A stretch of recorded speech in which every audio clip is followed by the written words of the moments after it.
We're here at the Sambhavna Clinic, and this place was set up by a bunch of people to help treat the gas victims of the worst industrial accident in history. So patients come in from here.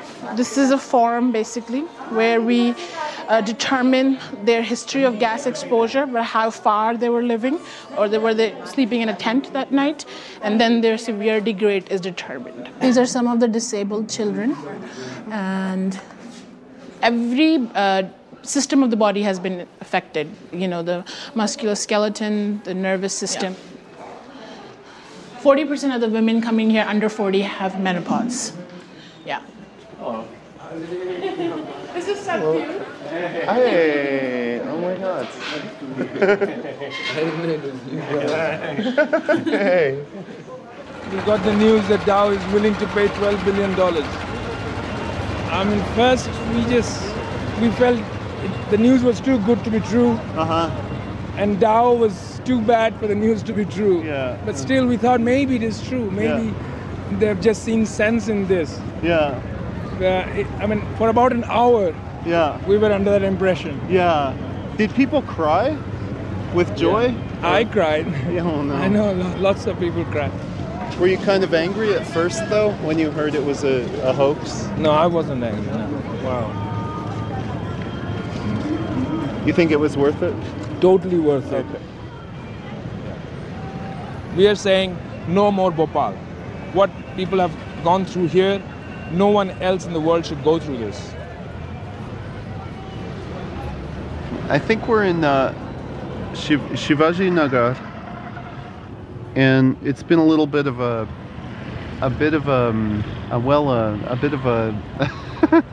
a maze getting here. A little, what do you call that?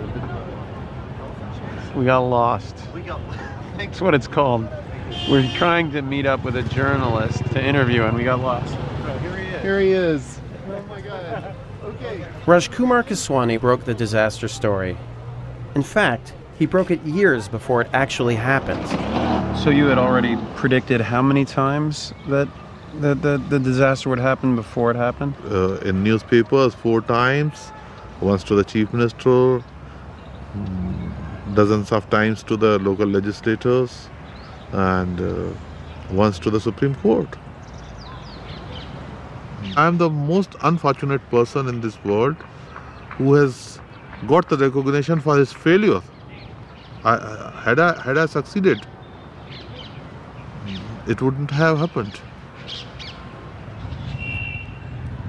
When you heard it was a hoax, the thing that we did, were you like, what did you think of it at first? I thought that was a wonderful thing to do. We were put into a situation which we never thought of that would actually happen. So it is just like being in the heaven. Because I'm sure I'm not going to be in the heaven. So if I'm expecting hell, and suddenly someone puts me for a while in the heaven, so I said, okay, thanks.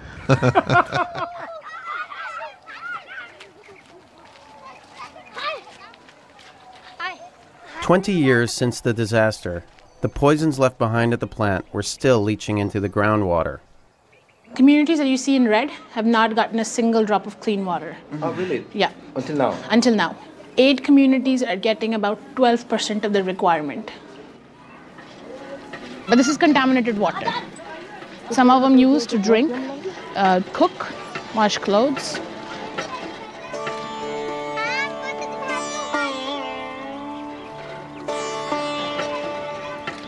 Dow could clean up their mess, but they didn't.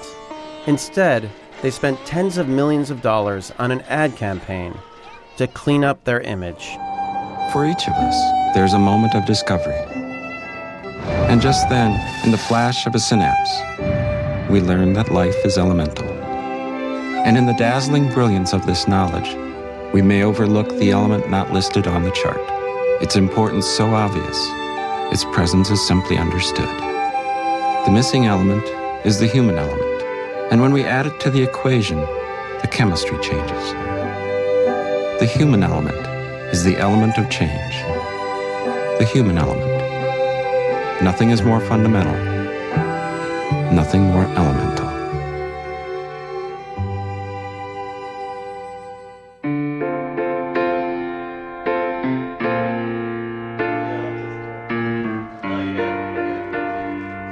This is Kevin Finn.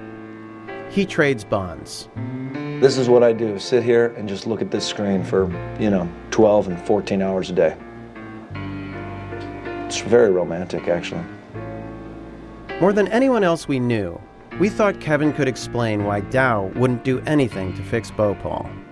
He told us what happened when Andy went on the BBC. I got a call from my clerk in the middle of the night. Dow Chemical made some announcement that the stockholders of Dow Chemical didn't like because Dow stock went down. The S&P 500 futures went down. I had to go roll out of bed. My clerk's like freaking out because my position's going against me. My friend tells me he thinks it's some global conspiracy of traders to try to screw us. And, it finds out it's two jokers. The effect of our big announcement on the BBC was that Dow's stock lost over $2 billion in 23 minutes. This tells me all the news that's happening in the world. So on December 3rd, if I was sitting here watching this, it would say, Dow Chemical decides to settle with the Bhopal people.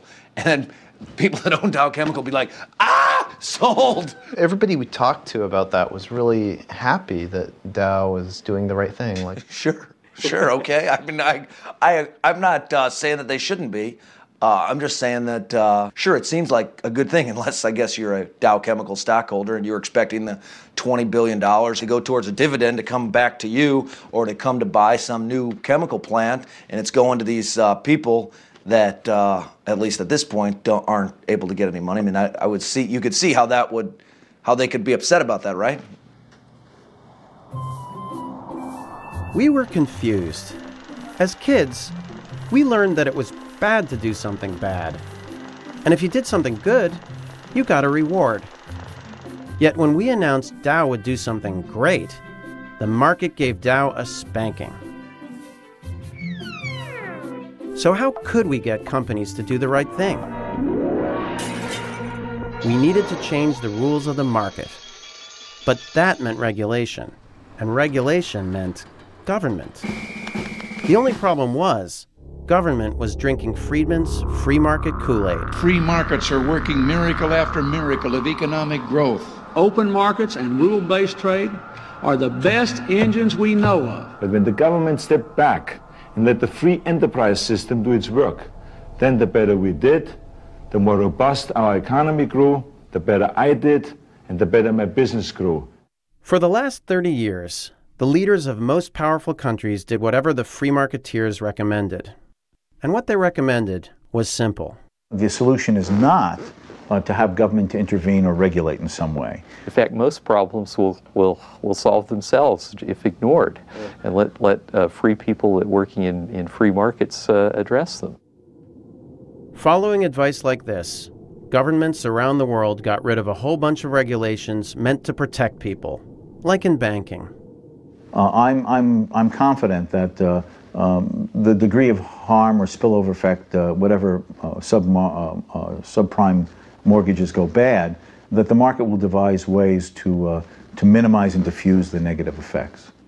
Their faith in the market was unshakable, but we all know what happened next. Now with the world's largest insurance company, AIG, on the brink of collapse, it could mean devastation way beyond Wall Street. What other disasters weren't coming? Global warming is silly. It's not a serious issue.